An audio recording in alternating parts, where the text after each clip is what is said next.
Hi, Together Gutless here. I'm just uploading this video to showcase some of my D&D uh, handcrafted miniatures that I have made with cooking clay. This is a type of clay that you can pick up in your hobby stores. It's fairly simple. It's almost like plasticine in texture.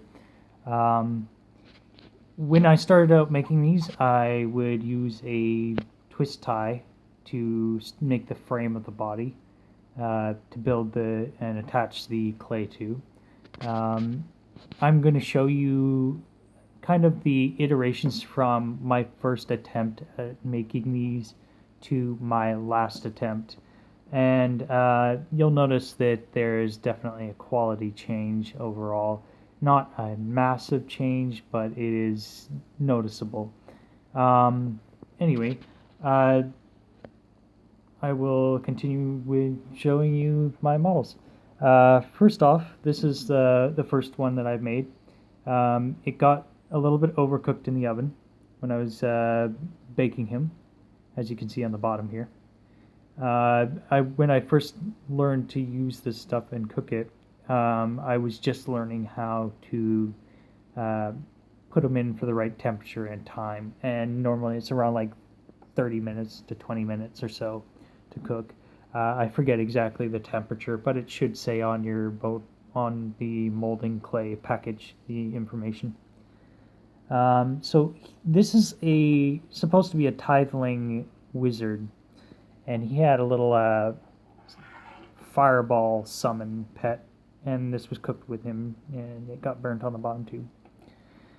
But yeah, this is a I can't remember what this race was called for the life of me.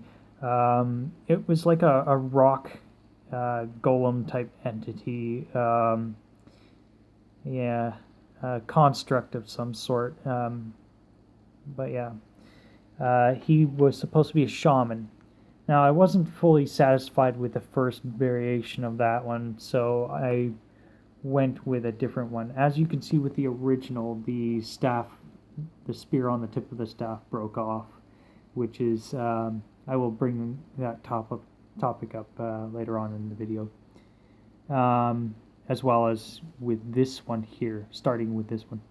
Um, this one I was happy with uh, at the time, and he turned out fairly good. As you can see, there's glue on his legs, and that is because a D&D book, fell on top of him and pretty much broke him at the knees. So I had to glue his legs back on pretty much. Uh, but yeah, if you do not use a clear nail polish slash nail paint, I guess I don't really know what it's called. You will have the potential for your models to be a lot more brittle. So I typically carry these in like a box with packing paper just to keep them from shuffling around and to protect them. So as a shaman, he had the ability to summon a pet of his choosing that kind of reflected his inner self, and I went with the Black Panther. And as you can see in the background, I got bored with the Black Panther and I wanted to be a little more creative, so I went with a Dragon Panther, very hybrid. And I thought it was pretty cool. Apart from the goofy looking eyes, I think the rest of the model turned out pretty good, and I was fairly happy with it. I don't know if you can make out all the detail. Unfortunately, I think the lighting that I have on my phone is causing the detail to drop, but at this distance it seems quite clear. So to craft these, I used nothing but a X-Acto knife, like one of those little hobby store X-Acto knives. I used all the detailing with that, and I believe I used a toothpick at one point. Here is one of my favorite models. this guy came out pretty good, although in the hands department he is lacking quite a bit of detail, and at this time when I was making this guy, I wasn't fairly confident with crafting hands, but I got pretty much everything else, and faces were something that I was still struggling with, but I managed to make a pretty convincing looking bear pelt. As you can see, the spear tip on him broke as well because it is a sensitive and brittle area. And again, he wasn't reinforced with nail polish. I still have not tested out the nail polish, but I have seen other people who work with this type of clay, and they have sworn by it to protect whatever they were crafting and reinforce their structures and prevent them from being so brittle. Now, this guy took me a long time to build. As you can see, the wings aren't fantastic, but it was my first attempt at making wings, and for a first attempt I was quite happy with it. At the moment I'm kind of disappointed that my camera does not do it justice for the detail, but anyway, this is Arakoa, I believe. Pardon me if I'm butchering the name of the race, but was disappointed with the lame, lackluster look of the typical bird, and I wanted to go with one that looked more like an owl because I have a slight obsession with owls. Anyway, this owl, I thought I got the facial features quite well. As you can see, he's missing his hands because they broke. He got pretty beat up in a box at one point, even though I had packed it with packing paper, unfortunately. But anyway, this white stuff that he's sitting on is supposed to be like a cloud, and he's just kind of spiraling around and then jetting out of it, and it's just like following him like a stream. It's not really meant to look like a fart gas. But anyway, that was one of my most difficult models to make. Just the time and effort that went into it, and because of the way he was positioned, it made it very difficult to keep him in that frame and that stance. Next is my final character that I made. This is a necromancer. He has a little hand that can detach and reattach at will.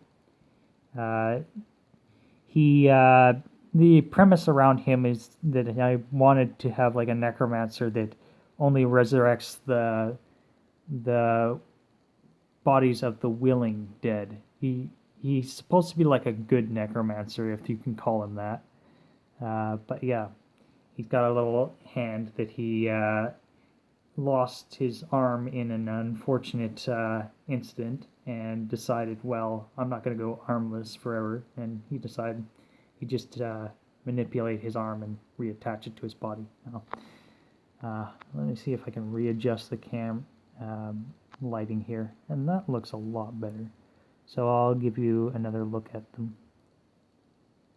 As you can see, the facial details, I thought I got the facial details quite well.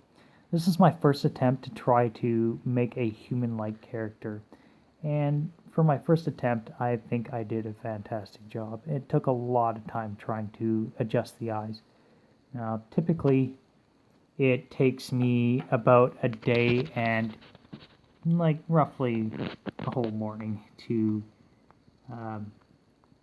try and sculpt all these models. So hopefully that seems to be as good as it's going to get for detail. Unfortunately, I can't get any better than that because the camera just doesn't seem to want to focus. But yeah, you can make out the eyes, the mouth, and the nose, and the ears. And I even bothered to make fingers this time, and the thumb. But yeah, I wanted to make more detail to his robe, but at the time I just could not decide what to add to it. So it was sitting there forever, and I was just like, you know what, whatever, I'm just going to cook him and have him ready to play.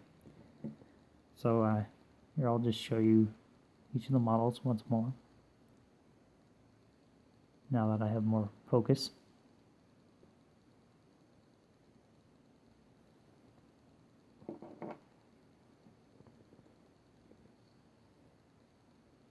Personally, I just love the bear pelt idea that I put on this guy.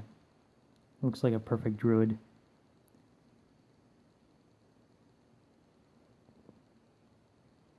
It was an unusual combination, so therefore I was not able to find a accurate D&D model, so I decided to craft my own for him.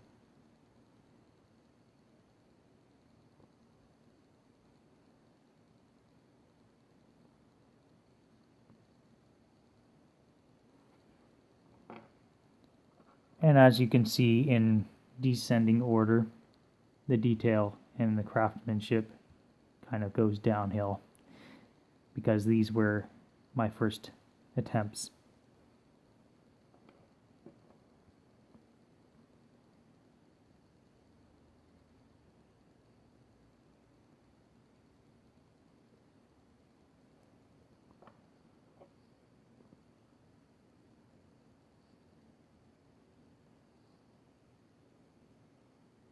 I think I got the stony look of the body down quite well. And finally, the first one that I made did not turn out very well, but oh well. As you can see, he's kind of holding a little fireball in his hand.